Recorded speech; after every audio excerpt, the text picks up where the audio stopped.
da vida. Então, se eu morrer e for para o céu, para que Jesus precisa voltar? Deixa todo mundo morrer. Porque cada um que morre vai para o céu, resolveu. Inclusive, não faz nem vontade de a gente ficar vivendo. Vamos todo mundo se matar, porque a gente já vai logo para o céu. Você entende que se a gente pensar nisso, essa vida vira nada? Agora, é isso que a Bíblia diz? Onde é que na Bíblia diz que você não morre? Hã? Na parábola? Mais ou menos. Oi, Saulo. Hã? Qual a primeira? Cara, minha mente já está em 3 exemplos na frente, eu já não lembro. Ah, essa aí? É boa.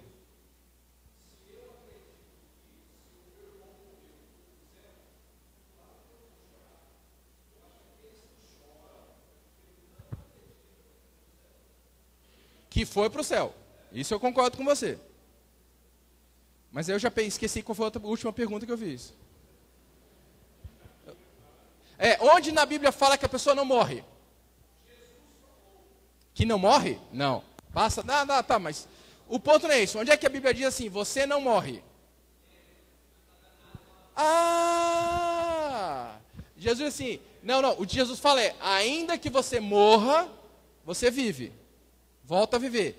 Mas o único lugar na Bíblia que diz que você não morre é em Gênesis 3, quando Eva está trocando uma ideia com um bicho alado chamado serpente, e a serpente diz, é verdade que você disse que não vai, que Deus disse que não vai morrer? Menina, não é isso não, menina. Olha só, estou comendo, não está acontecendo nada. Você não morre, você fica mais inteligente. Você vai mudando o seu pensamento, vai ficando mais inteligente. O único lugar na Bíblia que alguém afirma que você não morre, é isso. Aí você vai perguntar, mas tem aquela parábola. Tem a parábola, e tem também a parábola do coelho e da tartaruga. Eu quero que você me diga quando é que foi a corrida do coelho e da tartaruga. Vocês lembram? Tartaruga e coelho, lembra dessa história? Que o coelho sai correndo, aí para dormir, a tartaruga vem devagar e sempre passa e vence a corrida. Vocês lembram disso não? Vocês não foram criança não, filho? Isso é uma fábula. Não, então fábula não é verdade. Mas parábola é verdade. Não é verdade? Esse é o ponto. A gente quer criar uma doutrina baseada numa história, numa parábola, numa fábula. É uma história. O objetivo da parábola não foi ensinar sobre o céu. Inclusive, a parábola do rico e Lázaro, vocês lembram dessa parábola? Sim ou não? Então, a parábola do rico e Lázaro diz que lá o rico via Lázaro de onde ele estava. Espera aí, será que céu e inferno é a distância da aldeia do Vale do Guanabara? Não dá para imaginar isso também, né?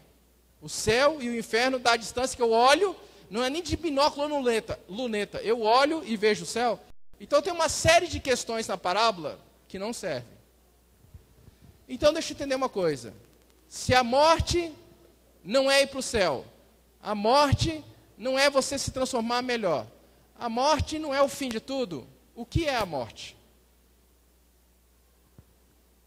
O que é a morte? João 11. Livro de São João, capítulo 11.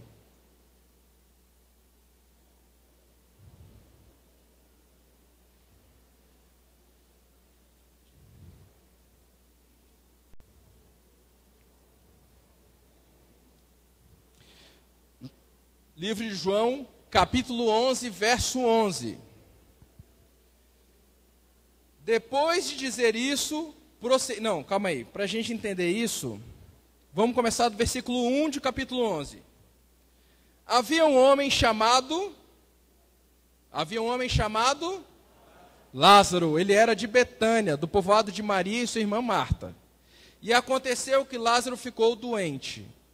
Maria, sua irmã, era a mesma que derramara o perfume sobre o Senhor e lhe enxugara os pés com os cabelos. Então as irmãs de Lázaro mandaram dizer a Jesus: Senhor, aquele a quem amas está doente. Ao ouvir isso, Jesus disse: essa doença não acabará em morte, é para a glória de Deus, para que o Filho de Deus seja glorificado por meio dela. Jesus amava Marta, a irmã dela, e Lázaro. No entanto, quando ouviu falar que Lázaro estava doente, ficou mais quanto tempo? Quanto tempo? Que amor massa de amigo, hein? Senhor, meu irmão está doente. Está doente? Está doente. Beleza. Tá bom. Tá ótimo. Senhor, está morrendo. Está morrendo? Beleza. Tá ótimo. Senhor, já morreu. Morreu? Tá bom. Tinha acabado, estava repondo. Tá ótimo. Aí, depois de 2 dias, o que ele diz? Verso 11. Depois de isso, prosseguiu dizendo: nosso amigo Lázaro fez o quê? Adormeceu. Eu vou lá para acordá-lo. Aí os discípulos falam: Senhor, se ele está dormindo, está ficando bom. E Jesus tinha falado do quê? Do quê? Isso, está escrito aí, gente. Jesus tinha falado do quê? Verso 13. Jesus tinha falado do quê? Da morte de Lázaro. Mas como é que ele descreve a morte de Lázaro? Foi dormir. Deixa eu perguntar uma coisa para vocês. Quando você dorme, você percebe o que está acontecendo ao seu redor? A não ser que você tenha aquele sono levíssimo, que nem umas pessoas que eu conheço, que moram na minha casa, no mesmo quarto que eu, que o fato de eu virar na cama, eu já fiz: para de mexer. Eu não estou fazendo nada. Não mexe. Aí não posso nem respirar direito. É porque eu ronco quando eu respiro, mas não posso respirar.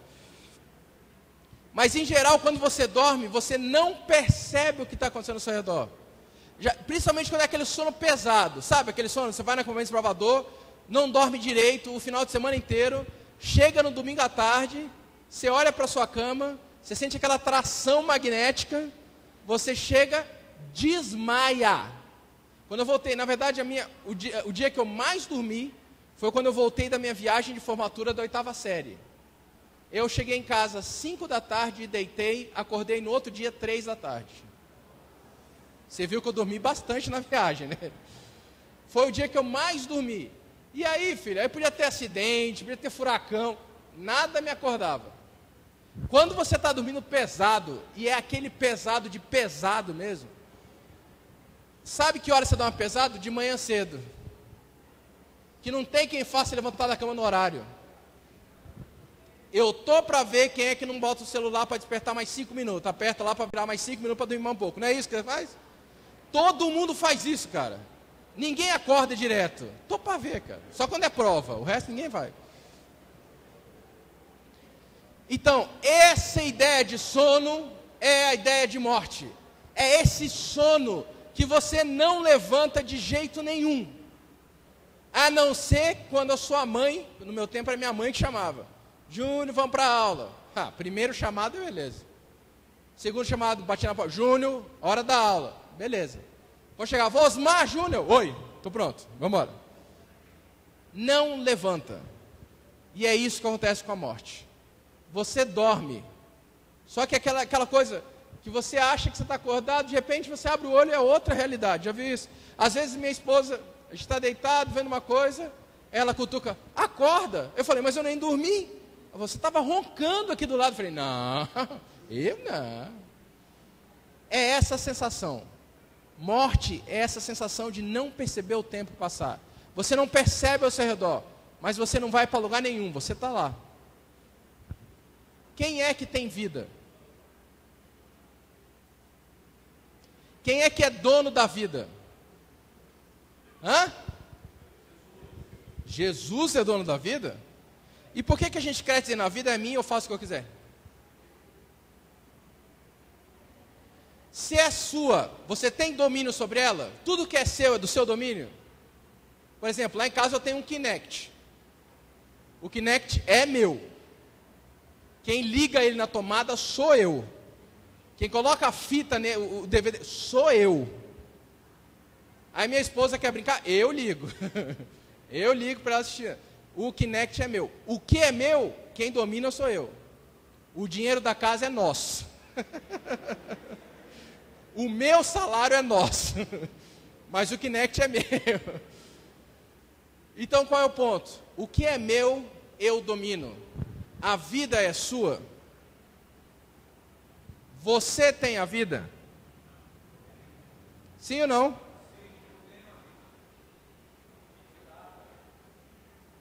A vida é emprestada para você. Quando a vida é emprestada para você, você deve viver a sua vida. Sabe por quê? Como é que eu posso dizer que a vida é emprestada? João 1, versículo 1 e 3. João 1, versículo 1 e 3. E está acabando já. João 1, versículo 1 e 3.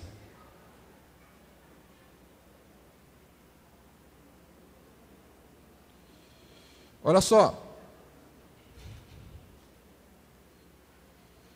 No princípio era aquele que é o Verbo, ele estava com Deus e era Deus. Versículo 3. Todas as coisas foram feitas por meio dele. Sem ele, nada do que existe foi feito. Versículo 4. Nele estava a vida. Ele quem? Deus. Só que versículo 14 fala quem era esse Deus. Aquele que é o Verbo tornou-se carne e viveu entre nós. Quem foi que se tornou carne e viveu entre nós? Então quem é que tem a vida? Somente Jesus. Então, quem é que pode escolher o que quer fazer da sua vida? Quem é que pode definir como é que você vai viver a sua vida? Quem é? Deveria ser, né? Porque na verdade, quando a gente faz o que a gente quer, a gente está roubando de Deus o volante da nossa vida. Quando a gente faz o que a gente quer, a gente está tomando uma coisa que foi nos emprestada e está assumindo que é nossa. Imagine que num ato de bondade e caridade, eu, com todo esse pouco caso que eu dou ao meu Kinect, decida emprestá-lo para o Diogo Cisterolli. Diogo Cisterolli disse assim: Osmar, me empresta, eu gosto de jogar. Tá bom, vou te emprestar, Diogo. Aí eu empresto para o Diogo Cisterolli. Isso é uma parábola. Tá claro? É uma parábola. Tanto eu emprestar quanto o que ele vai fazer com o meu Kinect agora. É uma parábola. E aí eu empresto para o Diogão, e o Diogão pega o Kinect e diz assim: cara, eu não gostei da cor dele, eu vou pintar. Aí compra um spray e passa o spray no Kinect. Aí depois ele pega e diz assim: cara, eu não gosto dessa luz brilhando. Aí ele quebra a luzinha de funcionamento. Cara, esquenta demais. Aí ele quebra, tira o ventilador, coloca outro. Aí eu chego e digo assim: Diogo, e o meu Kinect? Eu falo: seu Kinect? Que Kinect? Não, isso aqui é meu Kinect. Você deu para mim, é meu. Eu falei: eu não dei, eu emprestei. Diogo do céu. Vocês entenderam a imagem? Se não é seu, você não pode usar como você quiser. A vida não é sua. Quem é que tem a vida? Jesus. Se ele tem a vida, como é que você tem que viver essa vida? Hã? Como? Do jeito que ele quiser que você viva.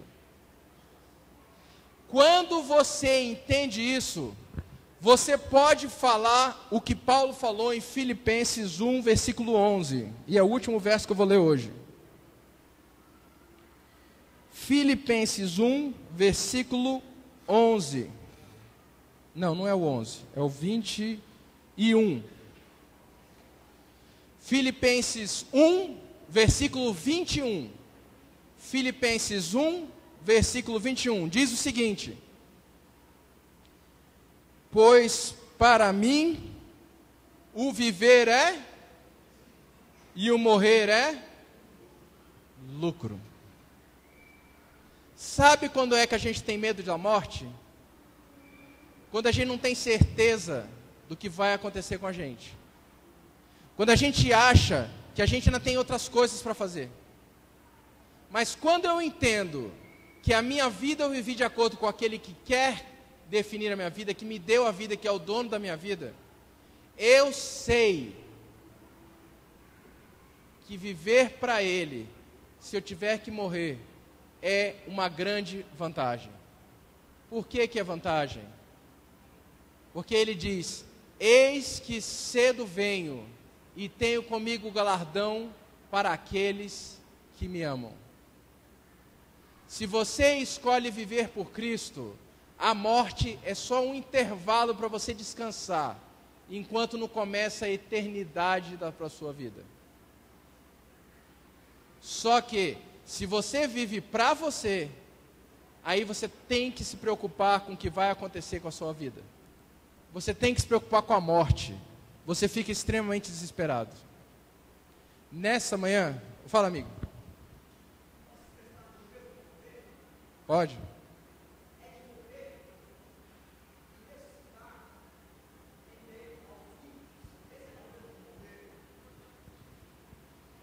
Mas se eu, e aí, esse medo é o medo de muita gente, é o meu muitas vezes também. Se eu morrer hoje, eu estou pronto.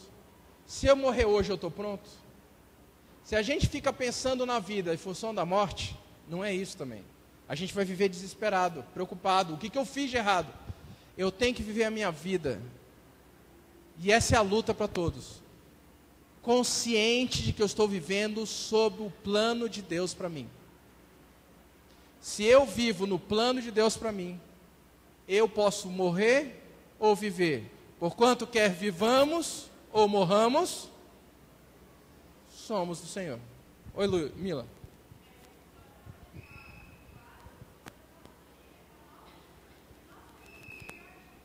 Sim.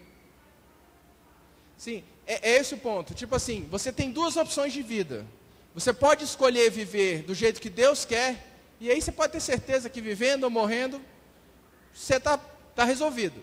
Ou você pode viver no seu desespero, lutando, tendo que mudar de cidade, que nem a pessoa que o Adinho conheceu, tendo que tomar cuidado para andar à noite por causa de motoqueiro. Que isso existe também, não existe? Ninguém morrendo de medo por causa de motoqueiro aí, vestido de preto. Você tem que se preocupar em uma série de situações, porque você não pode morrer. Agora, se você entende que você está vivendo para Deus, cada dia é uma bênção, e se a morte vier, é o melhor lucro, porque aí acabou o seu desespero, você está bem. Vocês têm duas opções, e a escolha de como viver é sua. Cada uma delas leva a um lugar, mas você escolhe como você quer viver. Que Deus abençoe vocês a escolherem o caminho certo. Amém. Vamos ficar em pé e fazer uma oração para terminar?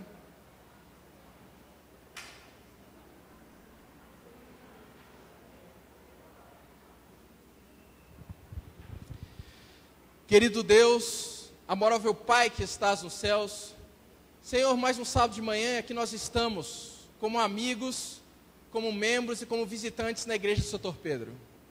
Senhor, aqui nós discutimos um pouco sobre vida, sobre morte, mas que a preocupação de viver e morrer não seja a maior preocupação, Senhor. Que as pessoas aqui possam entender e que o Teu Espírito fale o coração de cada um, que o mais importante é escolher como viver. Que a morte vai ser só um detalhe se nós escolhermos viver contigo. Que cada um, Senhor, possa encontrar o seu plano para a vida deles. Que cada um possa fazer essa escolha sabendo que está do lado vencedor e mais feliz que ele pode estar para a vida deles. E, Senhor, que quando vierem as lutas, as dificuldades e as incertezas, que possamos enfrentar corajosos, sabendo que quer vivamos ou morramos, somos do Senhor. Nos dê um bom sábado, um bom restante de semana, até nos encontrarmos de novo sábado que vem. É o que eu oro em nome de Jesus. Amém.